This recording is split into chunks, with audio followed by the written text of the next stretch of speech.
Thank you for joining us for our 9 Family Connection special, Community Matters. People across Central Florida struggling to meet basic needs, food and housing are unattainable for too many. Since then, I just been here in this shelter. Man, it's a real hard struggle for me. The financial obstacles are not isolated. If I buy grapes, which I like, that means I probably cannot buy that gallon of milk that I need. Families, children, and even our seniors are victims of sky-high food prices and rental rates that look like mortgages. One bedroom is $1,800. Oh, a 2-bedroom is $2,600. My gosh, I can't even afford that. This is a community matter because we all live here and we're living through the consequences of our inaction. We have upwards of 300 children sleeping on their cars tonight. That's unacceptable to me. We can do better. I'm Daralene Jones. Welcome to our 9 Family Connection special, Community Matters. Right now, there are an untold number of people in Central Florida suffering because of a lack of true affordable housing and an inability to buy groceries to put food on the table.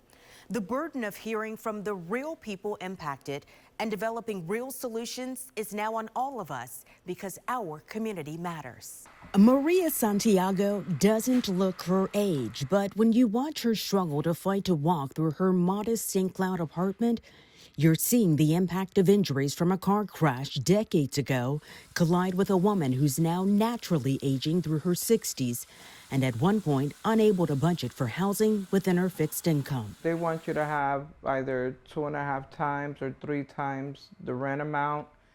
And with the amount that I'm receiving from my Social Security disability, you know, it doesn't make anything near. So I didn't qualify for any of it. So it just made it very, very difficult.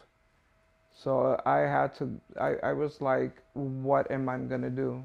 How am I gonna do this? Out of answers and optimism, the obstacles of finding affordable housing drove her to find comfort inside of her car, sleeping in parking lots and shopping centers, each night in fear she would not survive. You can't leave your car on for the air conditioner because if not, you're going to be out of gas. If you're out of gas, how do you pay? Her story is now common for people her age living in Central Florida, no longer just an issue facing younger populations. We didn't have to go far to track down another senior sorting through how to thrive in this economy. Joe Betterton is her neighbor at St. Cloud Villas, a fixed affordable housing community for seniors. Both found refuge here. All I get is Social Security, honey. That's it. I live on Social Security. So if I didn't live here, I'd be living under a tree. What do you mean? Well, I couldn't afford to live in these apartments. I mean, have you looked at some of them, those apartments over there? They rent for like $1,800 a month for one bedroom.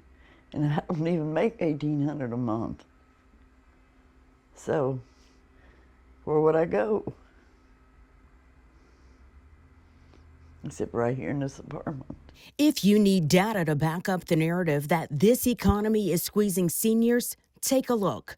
This University of Florida study released in February of 2025 found that while home prices and rental rates have stabilized in the last 2 years, there is still a struggle to find affordable housing for seniors whose income isn't growing.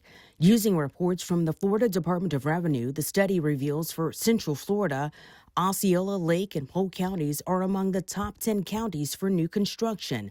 But the median cost of a single-family home across Central Florida is $411,000, and the median rent is about $1,500 a month. And so the need for these types of homes is very important for our seniors. Right now, our seniors only live on fixed income. That's all they have. Some maybe have a pension because they probably worked, probably in a hospital and receive very little pension. But other than that, this is all they have. And so these homes here are providing them their independence. St. Cloud Villas serve seniors in these modest apartments, allowing them to live independently while also receiving food assistance and home care and other services through an overall partnership with the Senior Resource Alliance. One of the fastest groups of homeless, of unhoused individuals in our communities are individuals over the age of 50, and out of that, women. And it's not necessarily because of addictions or domestic violence, it's more related to affordable housing. So that is an area that is very important for us and one that we take very seriously and is part of our strategies for living well. The apartments here fit into 3 affordable housing buckets. One group is subsidized through the U.S. Department of Housing and Urban Development, where seniors are locked in to pay just about 30% of their monthly income, allowing some to pay as low as $36 a month. Other units are rented based on income, requiring seniors to bring in an annual income of no more than about $32,000. And the remaining apartments here maintain low rent in exchange for tax credits. When we open up the wait list, we have at least between 50 to maybe 100 applicants, and we have to immediately close it. Why? Because the wait is so long. The only reason our seniors would probably get out of the home is if they age out or their family determines, it's time for them to move on because they need more of assistance. It's not just housing expenses squeezing these seniors. According to the Florida Policy Institute, more than 2.9 million people across the state of Florida receive government help through the Supplemental Nutrition Assistance Program, or SNAP. Oh, honey, don't even mention that. I mean, I used to go to the store and I'd come home with enough food to do me a whole month. Not anymore, so she and other seniors are leaning on food assistance programs. More than 41% of those families participating include seniors or adults with disabilities. If they decrease the food stamps way too much, that means the rest is going to come out of my pocket. And it's like every month I have to kind of like crunch the numbers a little bit more, because food prices, as everyone knows, is going up. Assistance is available for seniors trying to hold on to living independently through Meals on Wheels, a program offered through Seniors First, an organization that's been around serving vulnerable adults over 60 since 1966. The Meals on Wheels program is a program that receives federal funding, and many of those programs are also supplemented with the generosity of our philanthropic community. Volunteers who sign up for the program deliver once a week. I believe that the congregate meal sites operate not only to provide food for the body, but it's also food for the soul.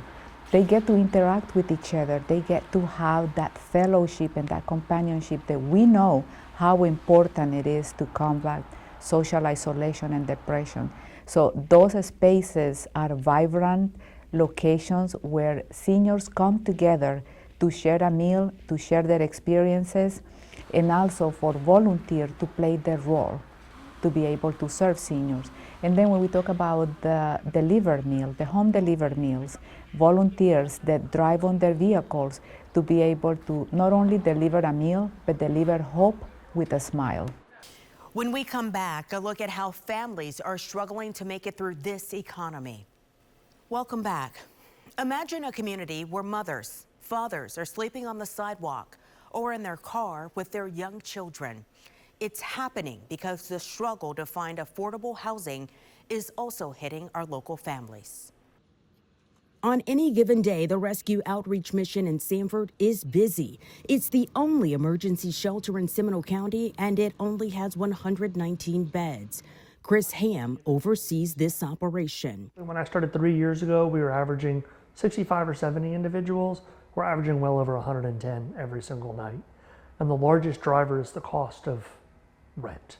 Typical rent in our county is $1,800 to $2,000 a month, which means your income needs to be over $60,000 a year. We're not starting school teachers for that much, or paying our teachers or our city employees or our municipal employees. We've had everything here. Most of our folks have jobs or are working or working to find stable employment. The most recent census data shows the average median income for an individual in Seminole County is about $41,000 a year and about $83,000 for a household. In other Central Florida counties, the average income for individuals ranges from $32,000 to $37,000 a year. We provide 3 meals a day, 7 days a week. We prepared over 105,000 meals last year alone. We have, breakfast is generally cold. We have cereals or pastries and danishes and milk and coffee. And then for lunch and dinner, we try to have a meat and a couple of vegetables. And then we always try to have, chicken nuggets. And then we always have peanut butter and jelly, because at my house, if you don't like what I'm serving, I always feed you peanut butter and jelly at my house. But they're also serving hope to the men, women, and children they serve. Come on, Daddy. Julio Cabella moved to Central Florida from Pennsylvania last year with no immediate family support, no job, and no money. Just a girlfriend he thought he was building a life with. This place helped me a lot. I've been doing everything they've been telling me to do. They helped me get my Pennsylvania ID, my birth certificate. I've been trying to apply for jobs, not getting no luck. Julio told us he tried everything before turning to the rescue mission. But with 2 little girls, he could no longer ignore that he needed help. There was a struggle just to figure out how to get food. It's rough. It took me 3 months to get food stamps when I first came out here. Some of the resources at the mission were on full display the day we spent time on site, and people were lined up to put their name on the list. They're not clients, they're not residents, they're guests. We want them to be treated like a guest would in my home or your home. So we bring them in, we sit down with them, we help them write budgets. If they don't have an ID, we help them find an ID to be able to get their ID. And we encourage them as they're writing budgets to find jobs, or we can help them access the Social Security system or the disability system, or we can help them access the VA benefits if they're one of our veterans. Yes, veterans, because the face of homelessness continues to change just as quickly as the reasons behind it. Probably 25 to 30% of Americans have some mental health issues. Some studies have shown that those who experience homelessness, maybe 50% of them have some mental health issues. Work clothes are important. E.J. Charles sees it daily at his outreach ministry over in Orlando. Those of us, the haves, we need to restore our vision, and we need to recognize that the homeless community, they are our neighbors, all right? And you don't know and you don't recognize that these are just human beings that are just made some wrong choices. Some of them are down on their luck, some of them don't have family, some of them are suffering from trauma, but they have stories behind their present condition. PJ showed us around the site where he serves the homeless population every day, and there's no shortage of those in need. In fact, the crowd here just continues to grow. His vision started back in 2009 as he watched the homeless community take up space in and around Lake Eola in the heart of downtown Orlando. You mentioned the stigma attached. Who do you see come out here for help? So it's funny, you know, because I had the same misconception that everybody out here, they're just alcoholics and they're drug addicts, right?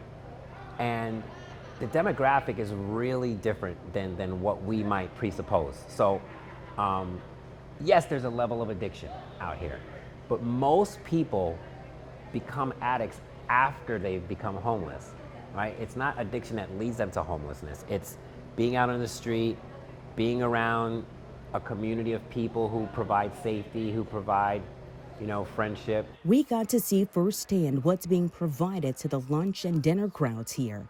Volunteers inside of a small, nondescript building serving hot meals in a clean and sanitary environment. You can't go too far without seeing a homeless man or woman on the street, you know? And however, they're not represented, you know, and they're not really considered unless it becomes a problem. And then the solution is typically, how do we hide the problem as opposed to how do we minimize the problem?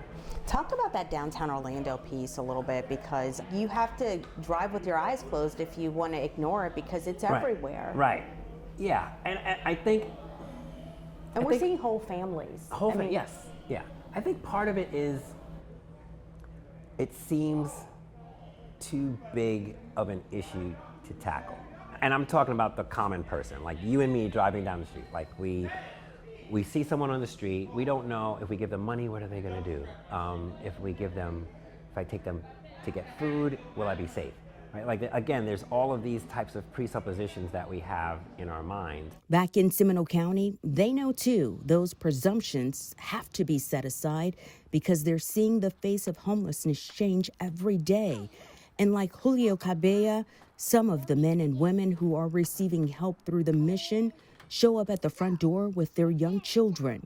Many of them are school age, forcing the Seminole County School District to face the problem head on. We have a lot of housing insecurity, a lot of food insecurity, and that rise every year is just at historical levels. So we see a rise in first-time homelessness. So the price of housing continues to go up, the price of food continues to go up, and families are finding it hard to cope. Our local school districts are trying to help families, partnering with shelters and other organizations to help identify families with young children.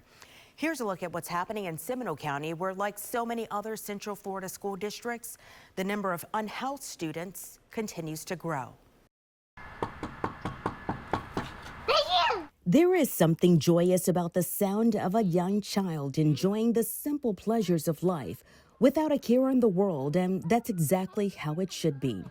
Julio Cabella's daughters have no idea of the burden their father carries, just trying to provide them with the basic necessities of life. It's rough. It took me 3 months to get food stamps when I first came out here. Since relocating to Florida from Pennsylvania, he's been relying on resources available through the Rescue Outreach Ministry in Sanford, Seminole County's only emergency shelter for men, women, and children. We're fortunate. Our average length of stay is about 58 days right now.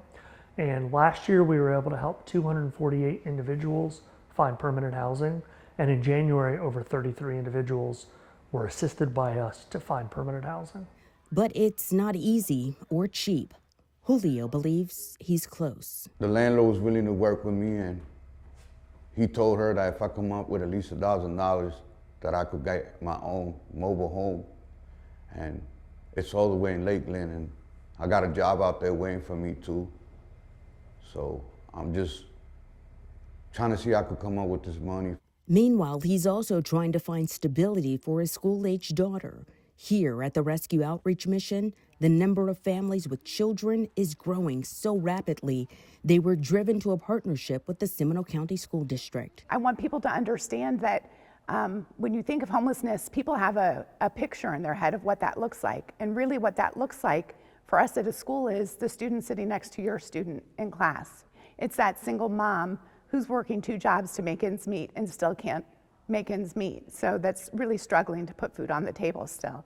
So it's not what people often think about. And there's humanity behind that face. School districts across Florida often use enrollment data to track their homeless population to better determine what resources are needed and where. Right now, across the district, there are about 3,200 students who are homeless, compared to about 2,800 at the same time last year. I mean, when you look at those numbers, right, it's 5% of our population in Seminole County. So the numbers would be 1 in 20 kids, right? So that's a classroom of kids. So one of those kids is bound to be unsheltered in your kid's class. The number is growing for districts across the state, not just here in Seminole County. A recent point-in-time study found Orange County had the largest number of homeless students in the state of Florida, even though it's the 4th largest in the state.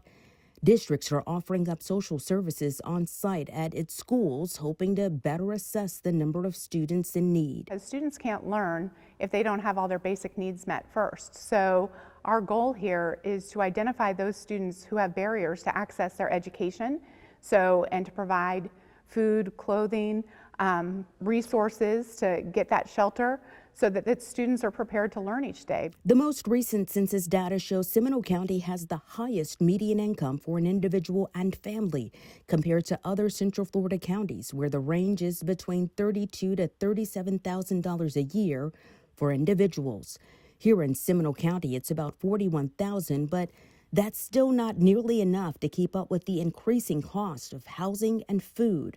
This University of Florida study released in February of 2025 found that while home prices and rental rates have stabilized in the last 2 years, there is still a shortage of affordable housing, and the median cost of a single-family home is $411,000, and the median rent is about $1,500 a month. Right now, with rent going up so exorbitantly, and then your bills go up. I mean, if you own your home, or property taxes are rising every single day. Food costs are going up. And then if you're working on an hourly job and then you've lost 2 or 3 days of work, then you start to get behind. And then where does that leave you? So that's what we're seeing. It's the cost of living. We need more affordable housing in our community. The lack of it has changed the narrative of what life looks like for the families with children and just how many of them in our community need help they never thought they would. The rise in it is heartbreaking. It doesn't surprise me. I sit on the managing board for the Central Florida Coalition for Homelessness, so it doesn't surprise me because I know about the lack of available beds for families and children in this area.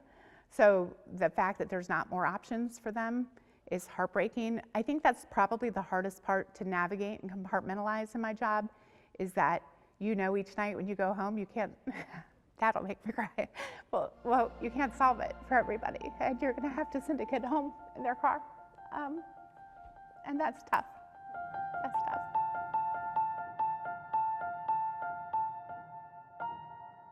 There are resources in our local communities to help our seniors, our families, our children, but they all need your help.